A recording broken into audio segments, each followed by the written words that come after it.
Welcome to my YouTube channel GS affairs. GS affairs की आज 18 फरवरी का करेंट अफेयर्स का सेशन में आपका स्वागत है।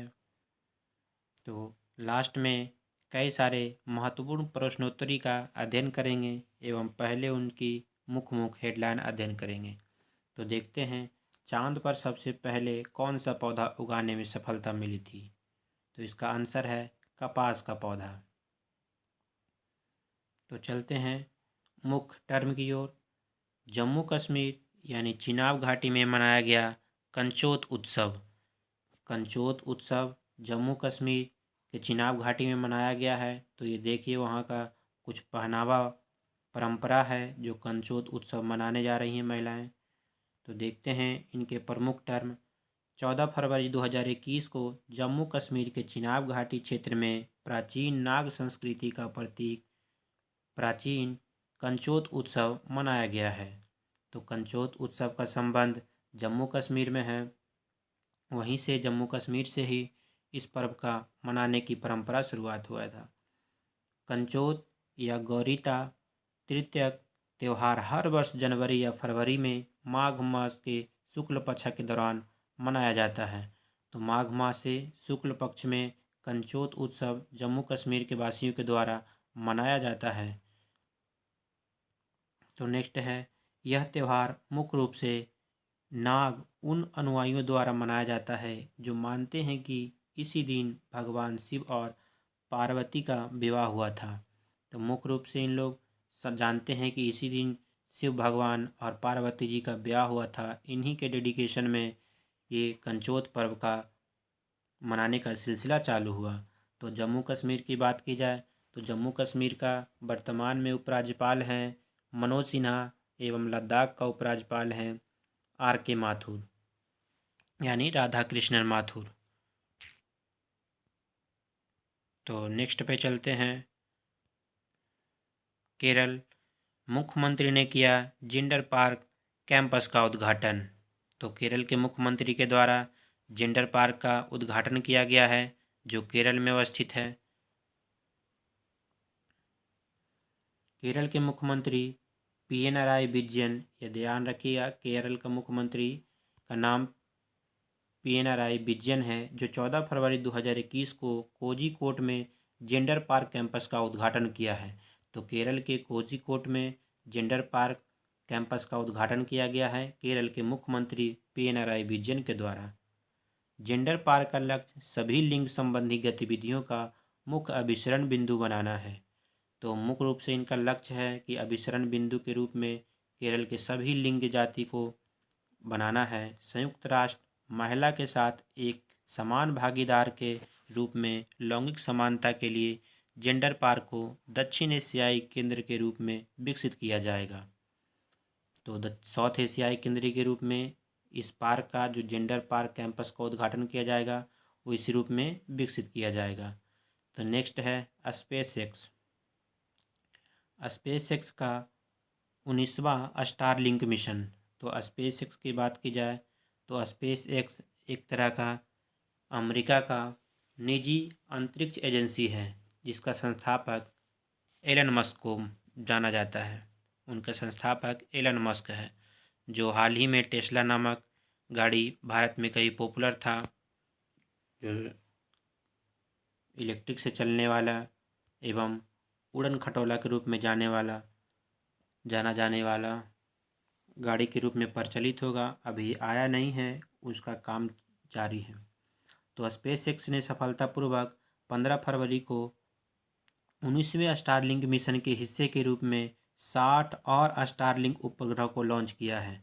तो स्पेस एक्स के द्वारा 60 और उपग्रह को लॉन्च कर दिया गया है 15 फरवरी को, लेकिन फाल्कन 9 रॉकेट के पुनः प्रयोजन यानी प्रथम चरण बूस्टर को उतारने में विफल रहा। इस फाल्कन 9 रॉकेट को जो भेजा गया था उसको उतारने में विफल रहा है स्पेस एक्स के द्वारा। स्टारलिंक उपग्रह के कैनवरल स्पेस फोर्स स्टेशन पर पैड 40 से लॉन्च किए गए थे। ये वहाँ का लॉन्च पैड जो है जो 40 लॉन्च पैड से लॉन्च किया गया था स्पेस एक्स के द्वारा, वो जो विफल रहा था। ये फाल्कन 9 का वहाँ जो उतरने के रूप में वो क्रैश हो गया था इसके पहले। ये उपग्रह विश्व भर में ब्रॉडबैंड इंटरनेट सेवा प्रदान करने के लिए डिज़ाइन किए गए एक कॉन्स्टलेशन का हिस्सा है। तो यह मुख्य रूप से जो ब्रॉडबैंड सेवा प्रदान किया जाएगा, इंटरनेट कनेक्टिविटी के रूप में प्रदान किया जाएगा, ये डिज़ाइन के लिए कॉन्स्टलेशन का हिस्सा है। तो नेक्स्ट पे चलते हैं। बांग्लादेश बसंत उत्सव 1 फागुन मनाया गया है। तो बांग्लादेश का ये कुछ नज़ारा है। बांग्लादेश में भी बसंत उत्सव मनाया गया है। तो देश में कोरोना महामारी की निरंतर छाया के बावजूद ढाका यानी बांग्लादेश की राजधानी बांग्लादेश में 1 फागुन नामक बसंत का पहला दिन मनाया गया है। तो बांग्लादेश में याद रखिएगा, वहाँ से 1 फागुन बसंत उत्सव मनाया गया है। सांस्कृतिक संगठनों ने बसंत की शुरुआत करने के लिए शहर के विभिन्न स्थानों पर कार्यक्रम आयोजित किया है। शहर जहाँ जहाँ उनकी जगह थी, विभिन्न स्थान तक कार्यक्रम करने का स्थान है, वहाँ इस 1 फागुन जो उत्सव है उसको मनाया गया है। शिल्पकला अकादमी के नंदन मंच, सोहरावर्दी उद्यान और कई अन्य स्थानों पर कार्यक्रम आयोजित किए गए हैं। तो ये अन्य स्थानों पर भी आयोजित किए गए हैं। नंदन मंच के अलावा सोहरावर्दी उद्यान और कई स्थानों पर इन्होंने आयोजन किया गया है। तो बांग्लादेश की बात की जाए तो बांग्लादेश की राजधानी ढाका है और इसकी मुद्रा जो करेंसी है वो टाका है और बांग्लादेश की प्रधानमंत्री शेख हसीना है। तो इतना याद रखिएगा। जातीय बसंत उत्सव परिषद ने ढाका के सोहरावर्दी उद्यान में कार्यक्रम का आयोजन किया गया। नेक्स्ट है इमरावत 25 किलोमीटर यानी 35 किलोमीटर रेस वॉक का स्वर्ण पदक जीता है। तो इमरावत ने 35 किलोमीटर रेस वॉक का स्वर्ण पदक जीत लिया है, यानी गोल्ड मेडल जीत लिया है। तो इनका ये तस्वीर है। उत्तराखंड के ओलंपिक मनीष रावत ने रांची में 13 और 14 फरवरी को आयोजित national open race walking championship के पुरुषों की 35 किलोमीटर स्पर्धा का उद्घाटन पदक जीता है। तो इनके द्वारा यानी मनीष रावत के द्वारा इस पदक को जीत लिया गया है, जो 13 एवं 14 फरवरी को आयोजित किया गया था झारखंड की राजधानी रांची में। अगर रांची का तो झारखंड की स्थापना 15 नवंबर 2000 ईस्वी को हुआ था। बिहार से विभाजन होकर के झारखंड का मुख्यमंत्री एवं झारखंड का राज्यपाल का नाम आप कमेंट में बताइएगा। नेक्स्ट है रावत ने तमिलनाडु के गणपति कृष्णन को हराया है। इन्होंने जो मनीष रावत हैं, इन्होंने तमिलनाडु के गणपति कृष्णन को हराया है और अगले विश्व एथलेटिक्स चैंपियनशिप के लिए क्वालिफाइड किया है। तो झारखंड ये रांची में आयोजित किया गया था। आपको झारखंड का सीएम और वहाँ का राज्यपाल, चलिए राज्यपाल का नाम हम बता देते हैं, द्रौपदी मुर्मू है। सीएम का नाम आप बताइएगा। भारत में पहली बार 35 किलोमीटर रेस वॉक का आयोजन किया जा रहा था। अगर इस आयोजन की बात की जाए तो ये पहली बार हुआ था 35 किलोमीटर। इसलिए इस क्वेश्चन इम्पोर्टेंट हो जाता है, जब कोई काम पहली बार होता है। तो इसके द्वारा बालकृष्णन को हराया गया है, गणपति कृष्णन को हराया गया है एवं मनीष रावत के द्वारा विजेता यानी वो जीत लिए हैं स्वर्ण पदक के रूप में। तो देखिए नेक्स्ट है थियोडोर भास्करन अभयारण्यालय लाइफ टाइम सर्विस अवार्ड 2020 जीते हैं। तो ये भास्करन का तस्वीर है, यानी उन्होंने अभयारण्यालय जो लाइफ टाइम सर्विस अवार्ड है 2020 का, इनके द्वारा जीत लिया गया है, थियोडोर भास्करन के द्वारा। तो थियोडोर भास्करन जो एक लेखक, एक इतिहासकार, एक प्रकृतिवादी और एक कार्यकर्ता हैं, ने अभयारण्य लाइफ टाइम सर्विस अवार्ड 2020 जीता है। इनके द्वारा, जो थियोडोर भास्करन के द्वारा अभयारण्य लाइफ टाइम सर्विस अवार्ड 2020 जीत लिया गया है। यह पुरस्कार अभयारण्य नेशनल यानी नेचर फाउंडेशन द्वारा स्थापित किया गया था। जो ये पुरस्कार दिया गया है ये नेचर फाउंडेशन के द्वारा स्थापित किया जाता था। थियोडोर भास्करन को वन्य संरक्षण के प्रति समर्पण के मद्देनजर पुरस्कार के लिए चुना गया था। ये वन्य जितना भी जीव हैं, जितना भी पेड़ पौधे हैं, उनको संरक्षण करते थे। इन संरक्षण के उपलक्ष्य में इनको उस डेडिकेशन से काम करने के नज़र में इनको इस पुरस्कार से सम्मानित किया गया है। उन्होंने अंग्रेजी और तमिल में लेखन कौशल के लिए पुरस्कार जीता और संरक्षण प्रवचन में योगदान दिया। उन्होंने कौशल के रूप में ही पुरस्कार जीत चुके हैं। हम संरक्षण प्रवचन में भी योगदान देते हैं। ये क्वेश्चन हम करा चुके हैं, इसलिए नेक्स्ट स्लाइड कर दिए हैं। नेक्स्ट है doctor Thangjam Dhabali Singh order of the rising sun से सम्मानित किया गया है। इनको order of the rising sun से सम्मानित किया गया है। इनका नाम है थंगजाम धवली सिंह, यानी एक पेशे से डॉक्टर हैं। जापान ने मणिपुर चिकित्सक और राज्य पर्यटन मंच के पूर्व अध्यक्ष, ये रंगमंच यहाँ के पूर्व अध्यक्ष थे, पर्यटन मंच के पूर्व अध्यक्ष थे, जो थंगजाम धवली सिंह को order of the rising sun से सम्मानित किया गया है। यह सम्मान जापान और मणिपुर के बीच संबंधों को मजबूत करने और उनमें योगदान से सम्मानित करने के लिए दिया जाता है। तो मणिपुर यानी भारत और जापान को सहयोग को बढ़ावा देने के लिए, दोनों में दोस्ती जारी रखे, इसके लिए इस पुरस्कार को दिया जाता है। यह 1875 में गठित गैर सैन्य और राजनीतिक हस्तियों के लिए जापान सरकार द्वारा प्रदत्त सर्वोच्च अवार्ड में से एक है। ये इस अवार्ड का 1875 में गठित किया गया था, जो गैर सैन्य यानी कि नॉन मिलिट्री और राजनीतिक हस्तियों के लिए जापान सरकार के द्वारा ये दिया जाता है। तो नेक्स्ट है राउरकेला भारत का सबसे बड़ा हॉकी स्टेडियम। राउरकेला में भारत का सबसे बड़ा हॉकी स्टेडियम शिलान्यास करने की योजना है। तो चलते हैं उड़ीसा की तरफ। उड़ीसा के मुख्यमंत्री नवीन पटनायक ने 16 फरवरी को सुंदरगढ़ जिले के राउरकेला में एक भारत के सबसे बड़े अंतर्राष्ट्रीय हॉकी स्टेडियम का आधारशिला रखा गया है।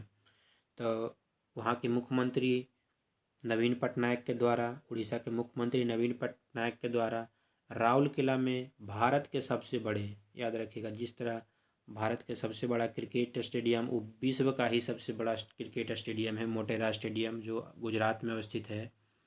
ये भी अंतर्राष्ट्रीय के रूप में ये हॉकी स्टेडियम का आधारशिला रखा गया है नवीन पटनायक के द्वारा। तो भारत के सबसे बड़े हॉकी स्टेडियम कहाँ बनने जा रहा है? तो राउरकेला में अंतर्राष्ट्रीय हॉकी स्टेडियम। नए हॉकी स्टेडियम का नाम स्वतंत्रता सेनानी बिरसा मुंडा के नाम पर रखा जाएगा। इनमें बैठने की क्षमता 20,000 से अधिक होगी। ये टर्म है 20,000 से अधिक होगी, लेकिन जिनका नाम से रखा जाएगा, जिनका नाम पे वो बना शिलान्यास किया जाएगा, उनका नाम है बिरसा मुंडा। तो झारखंड के भगवान कहे जाने वाले एवं जनजातियों को भगवान कहे जाने वाले बिरसा मुंडा, उन्हीं के नाम पर रखा जाएगा। तो मेन रूप से 15 नवंबर 2000 को स्थापना हुआ था। तो 15 नवंबर को बिरसा मुंडा की जन्म होता है, इसीलिए उनकी पुण्यतिथि पर ही झारखंड का स्थापना किया गया था।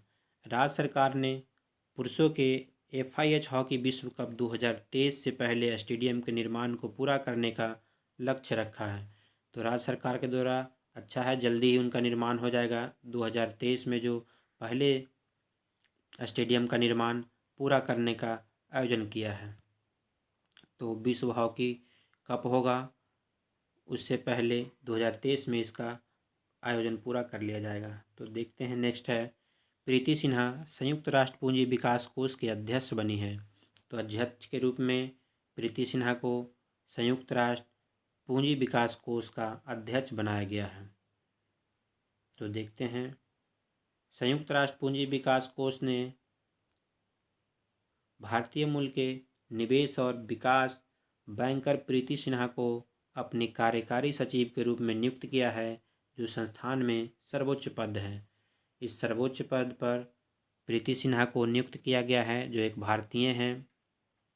यानी प्रीति सिन्हा पूंजी विकास कोष के नए मूल्य एवं निवेश और विकास बैंकर हैं। प्रीति सिन्हा को अपना कार्यकारी सचिव के रूप में जो सर्वोच्च पद है वह जूडिथ गार्ल की जगह लेंगी। इससे पहले वहाँ जूडिथ गार्ल इस पद पे कार्यरत थीं, जो इनके जगह पे अब प्रीति सिन्हा को नियुक्त किया गया है।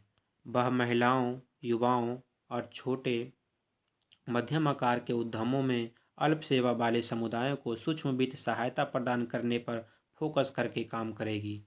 वो इन सब का उनका मोटो है, इस सब का मोटो के देखते हुए उन्होंने काम करेंगे।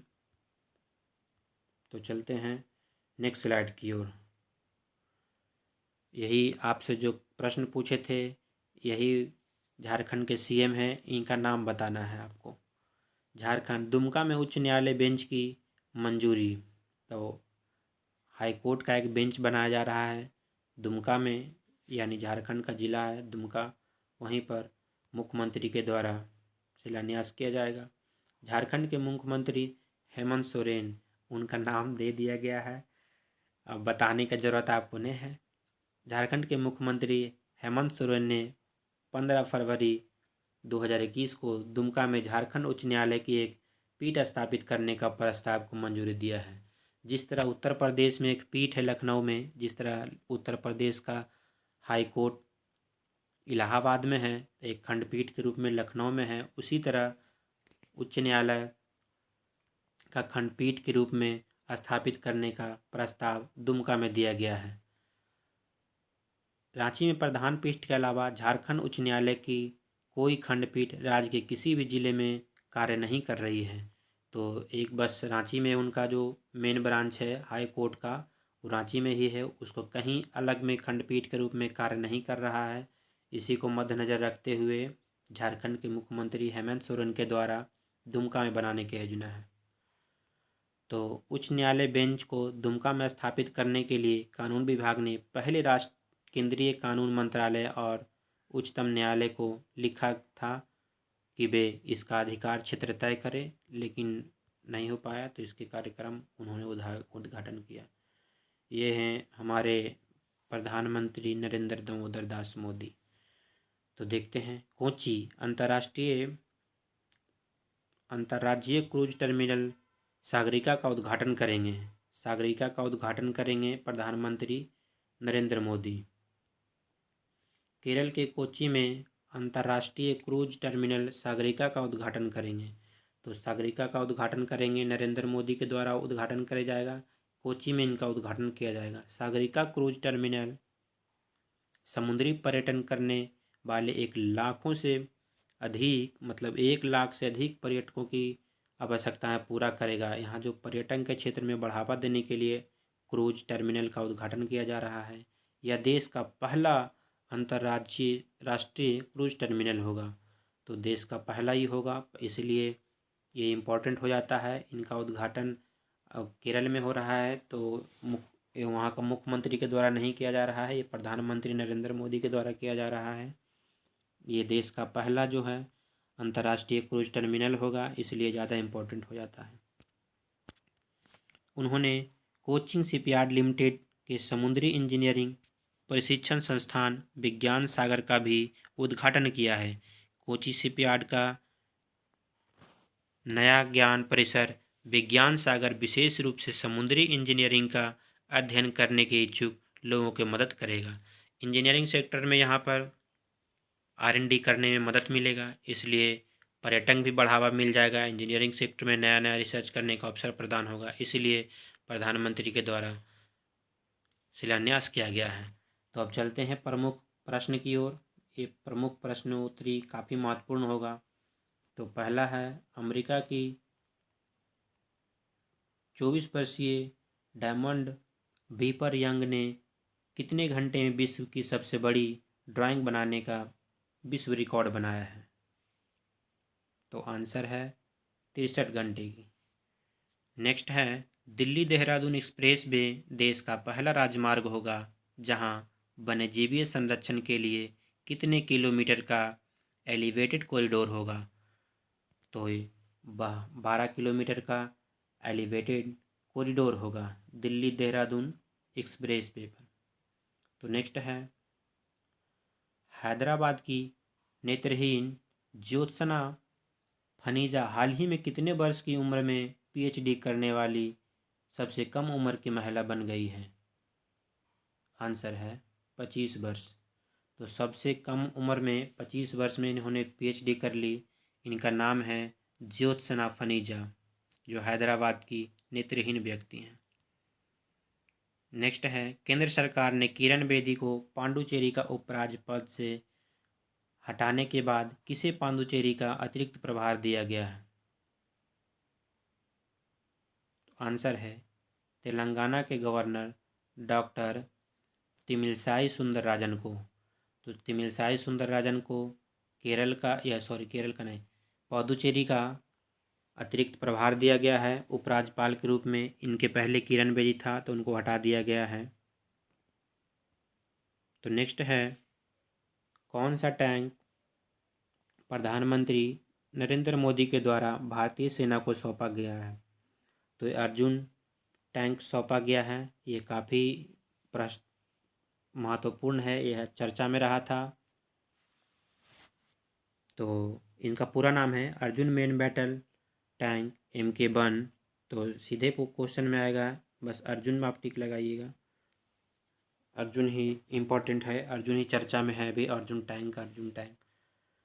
साउथ अफ्रीका टीम के कप्तान फाकडू प्लेसिस ने हाल ही में किस क्रिकेट फॉर्मेट से संन्यास लेने की घोषणा की है? तो आंसर है टेस्ट क्रिकेट। तो टेस्ट क्रिकेट से इन्होंने संन्यास लेने की घोषणा किया है। नेक्स्ट है, किस देश की सेना ने 1 महीने के अभ्यास कोड नाम का नाम जिदर उल हदीस रखा है? तो ये देखिए, पाकिस्तान के द्वारा इसका नाम रखा गया है। ये ससुरे कुछ भी रख ले, कुछ होने वाला तेरा तो है नहीं। हदीस रख ले, हबीब रख ले। नेक्स्ट है, हाल ही में किस मंत्रालय ने जल जीवन मिशन शहरी के तहत पायलट यानी पेयजल सर्वेक्षण शुरू किया है? तो आंसर है केंद्रीय आवास और शहरी मामले की मंत्रालय के द्वारा। तो केंद्रीय आवास एवं शहरी मामले मंत्रालय के द्वारा पेयजल सर्वेक्षण शुरू किया गया है। काफ़ी इम्पोर्टेंट प्रश्न है। किस राज्य या केंद्र शासित प्रदेश ने 28 फरवरी तक कोविड मुक्त बनने के लिए एक अभियान शुरू किया है? आंसर है पुदुचेरी। तो पुदुचेरी के द्वारा यह शुरू किया गया है। इसी के साथ इस प्रश्नोत्तरी एवं करेंट अफेयर्स का सेशन को समाप्त करने की घोषणा करते हैं। तब तक के लिए अपना ख्याल रखिएगा। फिर मिलते हैं नेक्स्ट कुछ महत्वपूर्ण करेंट अफेयर्स एवं अन्य सामग्री के साथ। धन्यवाद।